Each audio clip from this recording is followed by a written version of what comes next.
नमः शिवाय। तंत्र के रचयिता भगवान शिव को मेरा नमस्कार है।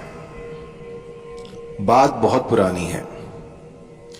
एक बार रावण और इंद्र के बीच में युद्ध हुआ। उस समय रावण जो है वो इंद्र की शक्तियों से अनभिज्ञ था। तो रावण ने अपने जितने भी अस्त्र शस्त्र थे वो सारे चला लिए, लेकिन इंद्र को परास्त करने में वो असफल रहे, क्योंकि इंद्र के पास इंद्रजाल था। कुछ ऐसी माया थी जिसको कि रावण भी नहीं समझ पाया था। फिर रावण ने क्या किया, घोर तपस्या के बाद इस इंद्रजाल को जाना और इंद्रजाल में वर्णित इस मंत्र से कोई भी इस चंद्र वज्र वशीकरण से किसी को भी अपने अनुकूल किया जा सकता है। यह विद्या पहले सिर्फ इंद्र के पास थी और इसके बाद ये रावण ने सीखी। रावण से जो है ये धरा पर आई और इसके बाद जो है ये विद्या जो है हम सब तक पहुंच पाई। तो इस विद्या को चंद्र वज्र वशीकरण कहते हैं। जब कुछ भी ना लग रहा हो, जब सारे हथियार जो हैं आपके फीके पड़ जाएं, कोई कुछ भी लग ना रहा हो, आपने अपने सारे अस्त्र शस्त्र चला लिए हों, तब एक बार ये वज्र चला के देखिएगा। आप यकीन मानिए इससे जिसको मैंने ये मंत्र दिया है उससे 100% असर दिखे हैं। ऐसा कोई नहीं गया जिसको कि असर ना हुआ हो। हफ्ते भीतर, 2 दिन में, 3 दिन में या उसी क्षण ये अपना प्रभाव दिखाना शुरू कर देता है और सामने वाला आपके आगे नतमस्तक हो जाता है। ये मंत्र जो है आम जनता से छिपाया गया था ताकि इसका दुरुपयोग ना हो, लेकिन आज मैं आपको इस मंत्र की विधि बताऊंगा। जिस भली प्रकार से मैं बता रहा हूं उसी प्रकार से यदि आप इसको करते हैं तो यूं समझिए सामने वाला जो है वो आपके वश में होकर रहेगा। चाहे दुनिया की कोई भी ताकत आ जाए वो इसको रोक नहीं सकती। तो आपको क्या करना है कि जो बेर के पेड़ होते हैं ना, बेर के पेड़, अभी वाले नहीं, अभी जो पेड़ हैं वो सारे मॉडिफाइड हैं, सारे हाइब्रिड हैं। किसी एकांत में जाइएगा, किसी जंगल में जाइएगा जहां पर कि अपने आप कोई बेर का पेड़ उगा हो, उसमें कोई हाइब्रिड अगर पेड़ है तो वो नहीं चलेगा। जो पहले पेड़ होते थे उसकी 4 अंगुल की लकड़ी काट लाएं। ये जो है ये इंद्र का वज्र होगा। तो अच्छे से देखकर, थोड़ी मोटी सी आपके हाथ में आ जाए, आप ऐसी एक बेर की लकड़ी काट लाएं 4 अंगुल, और किसी भी ग्रहण काल में या फिर कोई भी ऐसा शुभ नक्षत्र हो, जैसे अभी होली आ रही है, आप होली पर इसको सिद्ध कर सकते हैं। तो होली पर आपको 1008 की संख्या में इस मंत्र से उस काष्ठ को एनर्जाइज कर लेना है। जब उसमें प्राण आ जाएं, जब आप उसको अच्छी तरह से उसकी प्राण प्रतिष्ठा कर लें, तो उसके बाद इस काष्ठ को अपने मंदिर में रख दें या फिर कहीं पर अपने घर के किसी कोने में गाड़ दें। इस मंत्र को करते हुए आपने जिसका भी नाम लिया होगा, आप जिसको भी अपनी ओर आकर्षित करना चाह रहे थे, वो देखते ही देखते बड़ी सुगमता से आपके समीप आ जाएगा और बस आप ही के सुर में सुर मिलाएगा। ऐसा करना बहुत ही कठिन है, लेकिन जो विधि मैंने आपको बताई है इससे ये सब पॉसिबल हो सकता है। आप करके देखिएगा और जो कोई सबसे पहले इसको करेगा, मैं उसे जो मेरे गुप्त मंत्र हैं वो सारे दूंगा, क्योंकि ये हर किसी के बस की बात नहीं है। लेकिन जिस मेरे साधक ने ये सिद्ध कर ली और अपने प्यार को उसने अपने इस चंद्र वज्र से वश में कर लिया, मैं उसको एक ऐसा ज्ञान दूंगा जो कि इस धरा पर नहीं है, जो स्वर्ग से आया हुआ है। और जितनी जल्दी वो करेगा, जितना जल्दी आप करते हो, इसकी साधनाओं में जितना जल्दी आप इसको सटीक प्रकार से लगा पाते हो, उसको देखकर मैं आपको एक ऐसा ज्ञान दूंगा जिससे कि साधना के क्षेत्र में आप और आगे बढ़ पाएंगे।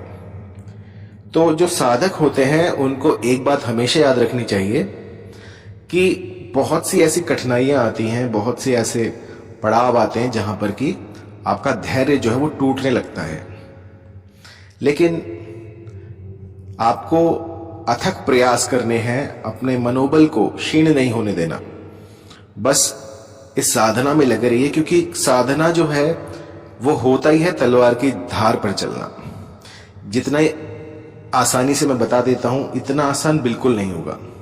आप सोचिए, आप जा रहे हैं जंगल में और वहां से बेर का पेड़ ढूंढ रहे हैं। मैं बताऊं आपको 10 दिन में भी नहीं मिलेगा, लेकिन 1 दिन में भी मिल सकता है। आपने पहले कहीं देखा हो, वहां से आप ला सकते हैं। तो ये सब लक की बात भी है और आपकी मेहनत पर भी है, आप कितनी मेहनत करते हैं। तो इसका विधान जान लीजिए। सबसे पहले जब आप पेड़ के पास जाएं तो उन्हें दंडवत प्रणाम करें कि मैं इस इच्छित कार्य को पूरा करने के लिए आपकी एक लकड़ी ले जा रहा हूं, तो इससे आपको कष्ट होगा तो मुझे माफ कीजिएगा। और इसके बाद आप हाथ जोड़कर उनसे विनय करें और उनसे आज्ञा लेकर, अब वो पेड़ तो बोलेगा नहीं, लेकिन आप यूं समझिएगा कि आप उसके बाद ले सकते हैं। एक बार उन्हें बताएं और उसके बाद जो है लकड़ी ले लें। लकड़ी लाते समय आपको क्या करना है कि जब जंगल से बाहर आए तो ये सुनिश्चित करें कि आपके आसपास कोई ना हो, दूर दूर तक। अगर आप किसी के साथ भी गए हैं तो उसको बाहर ही छोड़ दें। जब आप लकड़ी ले रहे हो उस समय पर आपके साथ कोई ना हो। अब उस लकड़ी को आपने अच्छे से, कांटे कुटे सारे वहीं पर ही छोड़कर अच्छे से साफ करके ले आना है। रास्ते में अगर कोई आवाज आए, पीछे से कोई बुलाए, आपका नाम कोई ले, तो आपको पीछे मुड़कर नहीं देखना है, क्योंकि यही वो समय है जब चीजें जो है वो आप पर हावी हो सकती हैं।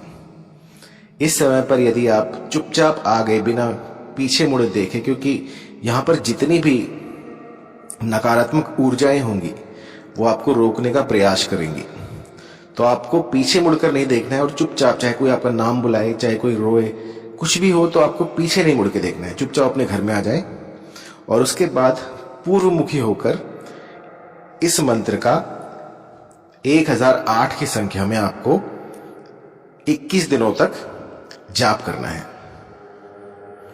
सबसे पहले जो है आपको कैसे भी करके इस मंत्र की 21,000 संख्या जो है वो पूरी करनी है। जाप करते रहिए, जाप करते रहिए। जब 21,000 हो जाएंगी तो ये सिद्ध हो जाएगा। मंत्र बड़ा छोटा सा है, कोई भी इसको याद कर सकता है। मंत्र है ओम माहेश्वराय नमः।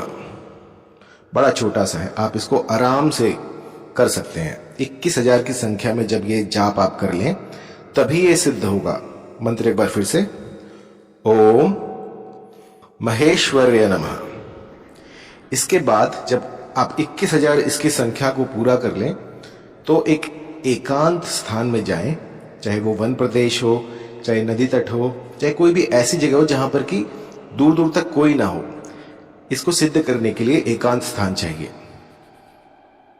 अगर आप नदी तट के पास जाएं तो बहुत अच्छा है, अगर नदी तट नहीं है तो किसी ऐसे जंगल में जाएं जहां पर कि आप एकांत में हो और कोई ना हो। और अब जो है आपको प्रतिदिन 21 दिनों तक 1008 की संख्या में ये जो मंत्र है ये गुम्फन करना है। इसका एक स्थान पर अगर आप बैठ गए जाप करने के लिए तो उससे उठना नहीं है, आपको ये जाप करते रहना है। जाप करते करते अगर बीच में कुछ भी आवाज आए, कुछ भी आपको कोई बुलाए, तो आपको उठना नहीं है जब तक ये पूरा ना हो जाए। यदि एक बार आप इसको छोड़कर उठ गए, मंत्र भूल गए, तो यूं समझिए आपको दोबारा से ये पूरा प्रोसेस फिर से करना पड़ेगा। इसके लिए जो दिशा रहेगी वो रहेगी आपकी पूर्व की तरफ। आपको मुख करके बैठना है जहां से सूरज निकलता है। तो एक दिन पहले जाएं, वहां से देख कर आए कि सूरज कहां से निकलता है, या फिर कंपास ले जाएं, उससे देख लें। और उसके बाद जो है इसका गुम्फन शुरू कर दें। आपका जो आसन रहेगा वो रहेगा लाल रंग का। लाल रंग का ऊनी आसन आपको यहां पर चाहिए। लेकिन अगर किसी सिद्ध के पास मृग चर्म हो तो ये प्रोसेस आपका बहुत जल्दी पूरा हो जाएगा। मृग चरम अगर कहीं से मिले तो वो आप अर्जित कर सकते हैं, अन्यथा ऊन का आसन पर्याप्त है।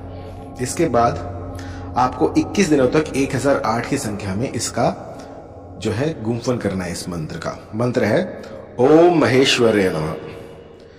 मंत्र जाप करते रहिए तो 21 दिन में ये सिद्ध हो जाएगा। उसके बाद जो काष्ठ होगी, जो लकड़ी होगी, वो वज्र बन जाएगी। आप जिस किसी को भी अपनी ओर आकर्षित करना चाहें, बस एक बार वो लकड़ी उसको छुआ दें और फिर देखिए किस तरह से वो सामने वाला जो बंदा है वो आपके प्यार में व्याकुल हो जाएगा। उसकी रातों की नींद हराम हो जाएंगी। वो जहां देखेगा उसे सिर्फ आप दिखेंगे। किसी का अहित करने के लिए इस प्रयोग को ना करें।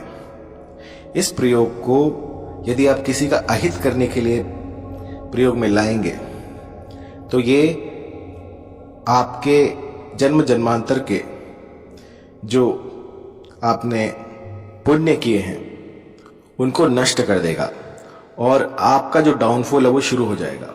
तो किसी का भी अहित ना करें और मानव की सेवा में इस विद्या को लगाएं। यदि कोई परिवार टूट रहा हो और आपके पास वो जानकारी हो तो वहां पर जाकर आप इसका प्रयोग कर सकते हैं। और जितना आप इसको मानव सेवा में लगाएंगे ये उतनी ही ज्यादा प्रबल होती रहेगी। तो इस साधना में आपको मांस मदिरा का प्रयोग बिल्कुल नहीं करना है। अगर आप मांस मदिरा का प्रयोग करते हैं तो 1 महीने पहले छोड़ें और उसके बाद इस तंत्र को आप कर सकते हैं। दूसरा है परस्त्रीवास या फिर सहवास आपको नहीं करना इन दिनों में। बिल्कुल सात्विक रहना है जब तक ये सिद्धि आपको ना मिल जाए। और एक बार ये सिद्धि मिल जाए तो आपको मदारी नहीं बन रहे हैं, सबको दिखाते हुए नहीं फिरना है कि मेरे पास ये विद्या है। इसको बिल्कुल गुप्त रखें। आपके मरने तक किसी को पता ना लगे कि आपके पास ये विद्या है। इसको बिल्कुल छुपा कर रखें तो ये और बढ़ेगी। जितना आप लोगों को बताएंगे उतना ये नष्ट होती जाएगी, क्षीण होती जाएगी।